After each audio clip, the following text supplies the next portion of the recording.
سب سے پہلے جان صاحب میں آپ سے سٹارٹ کروں گی and then I take the expert analysis of Chaudhry صاحب.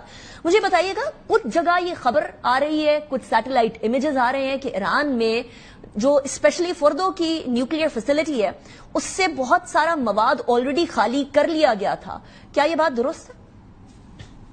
جی بالکل درست ہے, کنفرمڈ ہے ایران کی طرف سے بھی اور سیٹلائٹ امیجری جیسے کہ آپ نے بالکل صحیح کہا اس کی طرف سے بھی.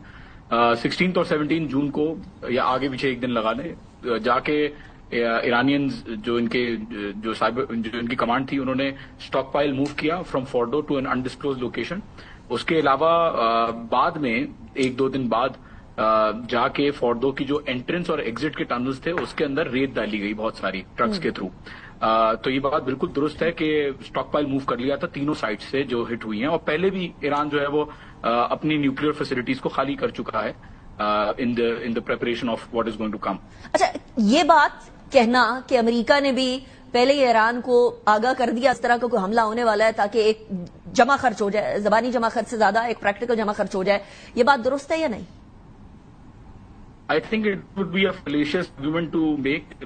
غلط ہوگا یہ کہنا کہ میرا پرسنل اوپینین ہے کہ غلط ہوگا کہنا کہ امریکہ نے بتا دیا ہے. دیکھیں کیونکہ پھر فائدہ کیا ہوا, مطلب کیا کرنا تھا اگر بتا دیا ہے, اور پوائنٹ ہی اگر نیوکلیئر فیسلٹیز کو اسٹرائک کرنا اور یورینیم کو ڈپلیٹ کرنا یا ختم کرنا تھا تو پھر پوائنٹ کیا, کیوں بتایا؟ تاکہ وہ اسٹاک پائل اپنا موو کر لیں. اچھا جی چلیں کہہ لیتے ہیں فیس سیونگ کے لیے بتایا کہ چلیں آپ ہمیں مار لیں ہم آپ کو بعد میں مار لیں گے. پھر اس میں ایران کیوں ابھی اسرائیل کو جو ہے وہ اٹیک کر رہا ہے؟ آپ دیکھیں بایو کیمیکل فیسلٹی کے اوپر اٹیک کیا ہے ایران نے آج, ماڈرن ویپنی خیبر شکن جو میزائل ہے وہ لانچ کیا ہے آج. تو اینڈ کنفرم بھی یہاں پہ بھی لوکلی کنفرم کیا جاتا ہے کہ کوئی ایسی انفارمیشن یونائٹڈ اسٹیٹس نے نہیں دی. اچھا, اب اسٹریٹ آف ہارموز کو بند کرنے کی بات ہو رہی ہے. I just want to get this point from you in a bit. میں آپ کی طرف واپس آتی ہوں جان صاحب. امبیس صاحب, اب یہاں سوال یہ پیدا ہوتا ہے کہ امریکہ کی سفارت کو کون ٹرسٹ کرے گا؟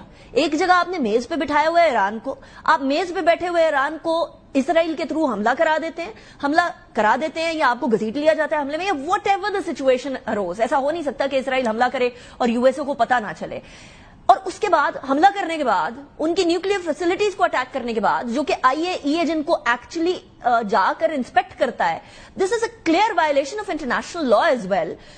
اب وہ کہہ رہے پھر میز پہ آ جائے, اب کیوں آیا ایران میز پہ؟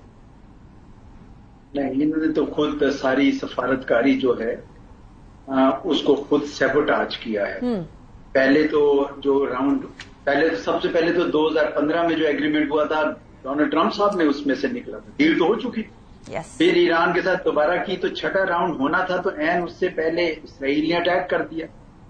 تو اب آپ نے جب سارے راستے خود بند کر دیے ہیں ڈپلومیسی کے, میں تو حیران ہوتا ہوں ایون یورپینز بھی جب یہ بات کرتے ہیں کہ جی چلے بات چیت کا وقت ہے. بھائی کیا وقت ہے بات چیت؟ نے تو سارے راستے مسدود کر دیے ہوئے بات چیت کے. اس وجہ سے میرے خیال میں امریکہ کا جو سٹینس ہے اس وجہ یوں کہیے کہ ڈونلڈ ٹرمپ صاحب کا جو سٹینس ہے اس میں بہت تضادات نظر آ رہے ہیں. یعنی یہ جو آپ نے صحیح کہا کہ وہ نیوکلیئر فیسلٹی جو آئی اے کی انسپیکشن میں تھی, جبکہ اسرائیل کی جو نیوکلیئر فیسلٹیز ہیں وہ آئی اے کے پاس کبھی بھی انسپیکشن نہیں کی. تو ان سے دنیا کو خطرہ نہیں ہے لیکن ایران والے سے خطرہ ہے. تو ایک تضاد بہت بڑا ہے. اوپر سے پھر آپ نے کہا کہ جی 2 ہفتے بعد میں فیصلہ کروں گا, اور اچانک آپ نے اس طرح کیا آپ بلف کر رہے تھے. تو بڑے افسوس کی بات ہے, اور ساتھ ہی ساتھ تاریخ سے بھی نہیں سیکھتے ہیں کہ کس طرح جو بھی جنگ لڑی ہے امریکہ نے اس کے اندر مسائل پیدا ہوئے ہیں. ویتنام کی جو جنگ تھی یا عراق کی جو جنگ تھی یا افغانستان تو چھوٹا ملک تھا پھر بھی اتنا مسئلہ ہوا. یہ تو بہت بڑا ملک ہے, کئی گنا بڑا ملک ہے رقبے میں بھی آبادی میں بھی. تو اگر یہ افراتفری بھی اس میں ڈال بھی دیتے ہیں, یہ تباہی پھیلا بھی دیتے ہیں, تو بھی یہ تو ابھی نظر آ رہا ہے نا آپ کو. پہلے بھی یہی ہوا تھا جب آپ نے شوق نواب کر لیا باقی جگہوں پر بھی, تو کوئی فائدہ تو نہیں ہوا, اس کا نقصان ہی ہوا تھا. نقصان تو ہوا ہے اور نقصان ہو بھی رہا ہے, اور یہ اسرائیل کے پیچھے پیچھے چلتے رہے تو دنیا کو تباہ کر دیں گے اس کو خوش کرتے کرتے. ایک بڑی انٹرسٹنگ بات تھی کہ ڈونلڈ ٹرمپ نے at the end God bless America اور گاڈ بلیس اسرائیل کی بات کی. یعنی یا تو سبمشن ایکسپٹ کر لیا یا کیا ہوا, اٹس کمپلیٹلی بیفلنگ رائٹ ناؤ. لیکن امبیس صاحب مجھے یہ بھی بتائیے گا کہ اگر تو فار ایگزامپل آپ یہ کہتے ہیں کہ ایران انڈر آر ڈیورس وہ کرے جو ہم کہہ رہے ہیں, تو این پی ٹی کا وہ سگنیٹری ہے, انٹرنیشنل لاز کا وہ جو ہے وہ فالو کر رہا ہے, وہ اپنے سول اگر استعمال کے لیے اگر ایران یورینیم انریچمنٹ کر رہا ہے تو وہ تو لیگل کائنڈ آف بریکٹس کے اندر ہے. تلسی گبارڈ یہ کہہ رہی ہیں کہ اس طرح کی کوئی سچویشن نہیں ہے. 1995 سے نیتن کہہ رہے کہ جی ایران 5 مہینے میں 6 مہینے میں کوئی جوہری تنصیبات کے اندر اپنے جوہری ہتھیار بنا لے گا. وہ آج 30 سال گزرنے کے بعد نہیں ہو سکا.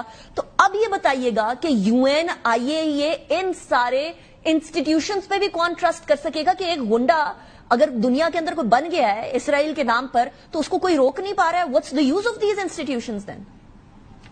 دیکھیں جو انٹرنیشنل لا نام کی کوئی چیز اب رہ نہیں گئی, نہ ہی وہ رول بیسڈ ورلڈ آرڈر رہ گیا ہے, اور اس کی یہ دھجیاں بدقسمتی سے وہی ملک اڑا رہا ہے جس ملک نے یہ ترتیب دیا تھا آج سے 80 سال پہلے.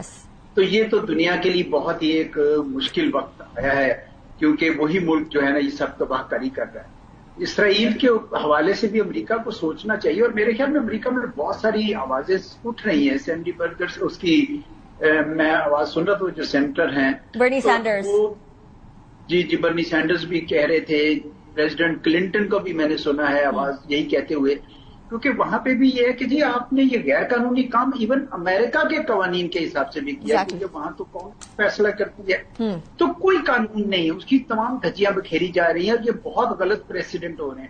پہلے بھی جب انہوں نے عراق پہ حملہ کیا تھا 2003 میں, تو وہ ایک یونیلیٹرل تھا, پریمپٹیو تھا, اس کا پریسیڈنٹ پھر کئی جگہ پہ فالو کیا گیا, کئی جگہ. آج بھی جو آپ یہ کام کر رہے ہیں بعد میں دنیا میں اور جگہ فالو ہوگا. یہ امریکہ بہت عجیب قسم کی روایات سیٹ کر رہا ہے. یہ تو سچی بات ہے کہ افسوس بھی ہوتا ہے. اچھا, آپ نے برنی سینڈرز کی بات کی ہے.